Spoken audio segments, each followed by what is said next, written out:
You don't have to have ascended to the top to fall from grace. Anyone can do it. Fond memories can be tarnished by mistakes, and some things are enough to ruin your entire public perception. And if you are on the top when you fall, well, you're in for a long climb back into those good books. After all, the phrase, if you've done something right, then nobody will know you've done anything at all comes to mind. If you've done something wrong, people will be sure to let you know about it every chance they get. I'm CypherWhatCulture.com, and these are 10 wrestlers who ruined their own legacy. Number 10. John Bradshaw Layfield. Despite popularity as a member of the Acolytes, John Layfield's true renaissance came in 2004 when his character unexpectedly shifted completely into an egocentric, money-obsessed American patriot. It worked so well that he climbed the card to the WWE Championship. Many people remember JBL more though for his presence on WWE commentary for the better part of 10 years. Stories about Layfield working stiff have always been rumoured, but it was around 2017 that the allegations of bullying became much more vocal. Fans called for the man to be fired from TV, and many got sick of hearing him commentate after reading the accounts of his victims. Justin Roberts, the former WWE announcer, said in his autobiography that JBL had stolen his passport, and many ex-WWE stars also described Layfield as a bully. In April 2017, NXT announcer Mauro Ranallo left the company, and whilst he claimed it wasn't the case, many viewers felt the comments JBL had made on air about Mauro had affected the commentator's mental well-being. JBL was forced to make a statement claiming that he had pranked many stars, but that the WWE had addressed his actions years ago. In September of the same year, with the wrestling community sick of the sound of him, Layfield opted to leave the company to pursue other interests. Number 9. Perry Saturn. Many forget that during the late 90s, Perry Saturn was a valuable commodity. Starting off as an important part of ECW's early tag division, Saturn moved on to WCW and became a member of the severely underrated stable Raven's Flock. When the faction dissolved, he was the lead babyface of the story. In 2000, Saturn and some of his WCW friends jumped over to the WWF as part of the Radicals in one of the most talked about moments of the Monday Night War. A match taped for WWF Jacked was where it all started to go wrong.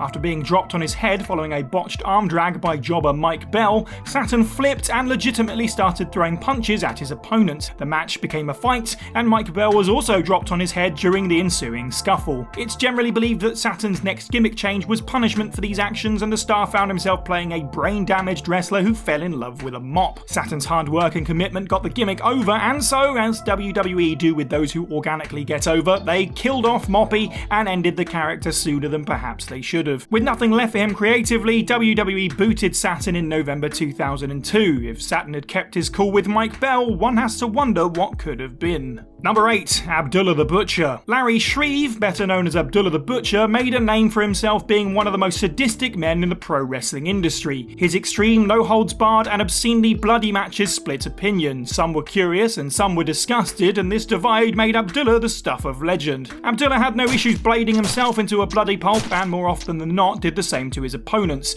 sometimes whether they wanted it or not. Always a controversial figure amongst both fans and peers, it was in 2012 though that Shreve was brought before a court and sued for damages to one of his former opponents, Hannibal Devin Nicholson. Nicholson claimed that in 2007 he'd participated in a match with Abdullah where he had been repeatedly cut open without his consent with a blade hidden on the Butcher's finger. Most importantly, he claimed that the sharing of blood had caused him to contract hepatitis C. The knock-on effect of this diagnosis had caused the WWE contract that he had worked so hard for and finally earned in 2009 to be rescinded, and Hannibal was forced to retire from wrestling because of it. The court found Shreve guilty of negligence, assault and battery, and he was sued for $2.3 million. Number 7. Hannibal Devin Nicholson. Oh, that's awkward. Having wrestled only on smaller stages such as Stampede Wrestling, it was the dream of Devin Nicholson, as with many, to be hired by the WWE, a dream that was shattered by his interactions with Abdullah the Butcher. The wrestling community rallied around Devin's pursuit of justice until he won his court case. After he was cured of hepatitis, Hannibal returned to the ring in 2014, working for his own company, Great North Wrestling, as well as making appearances elsewhere. In December 2021, at a world-class pro wrestling event, a horrible incident occurred involving Nicholson and referee Lando Del Toro. Following his match with Carlito, Nicholson, as his character Blood Hunter, was booked to kayfabe attack the ref with a spike, who would then bleed, roll out of the ring, and leave. What happened instead was Nicholson knelt on Del Toro's back and repeatedly stabbed him with the spike, severing an artery and causing Del Toro to nearly pass out. Reports are mixed on the true version of the events that led up to and followed this. Nicholson made a statement of about 6 different excuses as to what went wrong, but others claim claimed he was unhinged, smelling like booze before the match, and even carried on his attack backstage. Either way, Nicholson shamefully retired from wrestling for a second time, and any goodwill he'd garnered with his previous struggles was tarnished forever. Number 6. Shawn Michaels. The Heartbreak Kid finished off his perfect career with a spectacular performance at WrestleMania 26 against The Undertaker. Following this, and the first of 2 Hall of Fame inductions, at WrestleMania 28, Michaels and Taker assisted Triple H to the back to end the show. A beautiful moment that, to many, truly showed the end of an era. Michaels managed to resist ruining this moment for oh so long, so fans were shocked and largely dismayed in late 2018 when HBK unexpectedly jumped from promoting a match between Triple H and The Undertaker to being physically involved. That lucrative Saudi Arabia deal had come knocking, and it demanded a Brothers of Destruction versus D-Generation X nostalgia match. At Crown Jewel that November, Michaels put in an awful performance in what was a no-win situation. The match was largely agreed to be an unwatchable mess that demonstrated what past your prime truly means.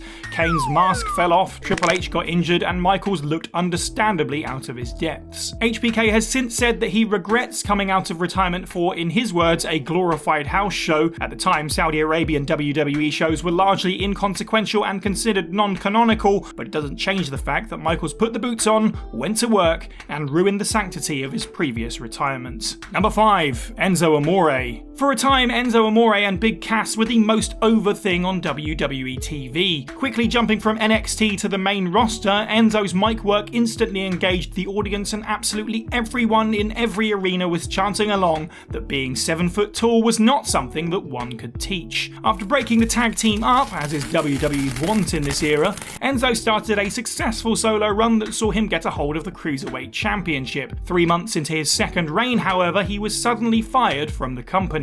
Allegations appeared that Enzo had sexually assaulted a woman in a hotel in Phoenix, Arizona. Amore found himself under investigation, which was hot water for the company, and they immediately took action. Whilst Enzo swore that he had no idea that such a thing existed, the WWE terminated his contract on the grounds that they were not informed of the investigation. Even though said investigation went cold due to insufficient evidence, Enzo's public perception was further ruined by the man's actions when he tried to make a scene in the crowd at Survivor Series 2018 by standing on his seat. Instead of patiently waiting to be forgiven, he tried to grab the spotlight out of Vince McMahon's hands. This saw him banned from WWE events for the future, and since then his independent bookings have been minimal at best. Number 4. Sunny. Tammy Sitch is an example of someone who is more well known for her struggles outside rather than her time within the wrestling industry. From 1992 to 2000, she bounced around various promotions, most noticeably the WWF for 3 years, positioned on screen as the beautiful blonde girl next door. Described by the company as the original diva, Sunny was meant to signify a change of roles for women within the company. Beautiful, but also smart and deadly. Behind the scenes, however, she was gathering a reputation for causing issues everywhere she went.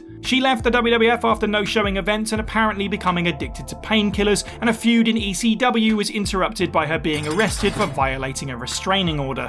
Her lone year in WCW ended with her leaving the company surrounding rumours of drug abuse. In 2012, Sunny's path of destruction intensified with being arrested 5 times over the course of 4 weeks. For the next decade, she would routinely be a footnote on wrestling news sites, and it was terrible that it became normal to hear that she had yet again received a DUI. It would be impossible to list every legal issue that Sitch has been embroiled in, but the most important thing is that in March 2022, her drunken conduct behind the wheel took the life of a 75-year-old man in a parked vehicle. Sunny, at the time of writing, faces up to 26 years in prison. Number 3. Ric Flair. A lot of younger wrestling fans probably know Ric Flair as the man who assaults suit jackets, enthusiastically yells out a single syllable, and gets involved in awful pregnancy stories that thankfully never resolve. But for a time in the 1980s, Ric Flair represented the height of wrestling counterculture. Flair's 2008 retirement storyline, match with HBK, and subsequent farewell address were the stuff that any wrestler would dream of. Flair went out on his own terms in a match of the year winning bout and was lauded for it. 18 months later, he ruined it all by wrestling at an ROH show against Hulk Hogan. Most noticeably, Flair's ensuing stint in TNA was a blemish on his previous swan song that ended in a second, far less impactful, pun unintended, retirement against longtime rival Sting. Despite him vowing to never return to the ring after Jerry Lawler's terrifying on-air heart attack in 2012, here we are a whole decade later with Flair at 73 years old, gearing up for one last match on the independent scene. His original retirement seems a world away now, tarnished either by Flair's boredom or an unresolved need to prove himself. There is no way, no matter who the opponent is, that a geriatric Flair will be able to put on a good match this summer. Since his perfect retirement is gone, the most we can hope for is something safe. Number 2. Hulk Hogan. If you went back to the 1980s and told a wrestling fan that there would come a time that the immortal Hulk Hogan was so shamed that the WWE would ignore his existence, picture them trying to imagine what it was that he could do so wrong. Whatever you think of his twilight years in the ring, Hulk Hogan ruined his legacy via some pretty awful comments made in his personal life, a very personal part of his personal life.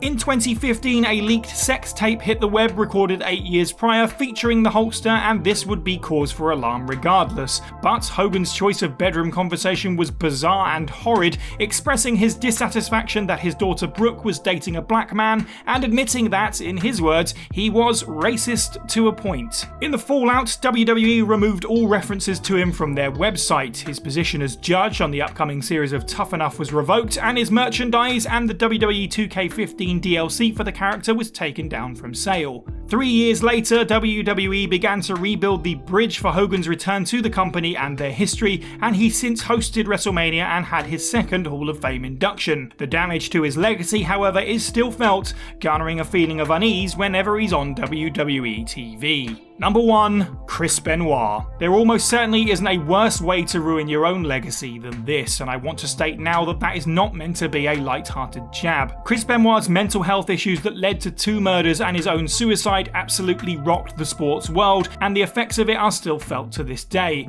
Unlike Hogan, able to come back from his horrible displays of bigotry, Benoit remains the wrestling name that is the furthest from ever being mentioned again. In the 15 years since the incident, WWE has done their best to ignore the contributions of Chris Benoit, not just cutting around him in video packages that look back on great moments, but whilst content that features him was on the original version of the WWE network, it would often be preceded by a vague discretion message. With Peacock editing controversies out of WWE programming on their service, you have to imagine Benoit's name has come up in conversation. Your own personal opinion of it may vary. Some can separate the art from the artist and appreciate Chris's career highlights, culminating in a WWE Championship win at WrestleMania 20.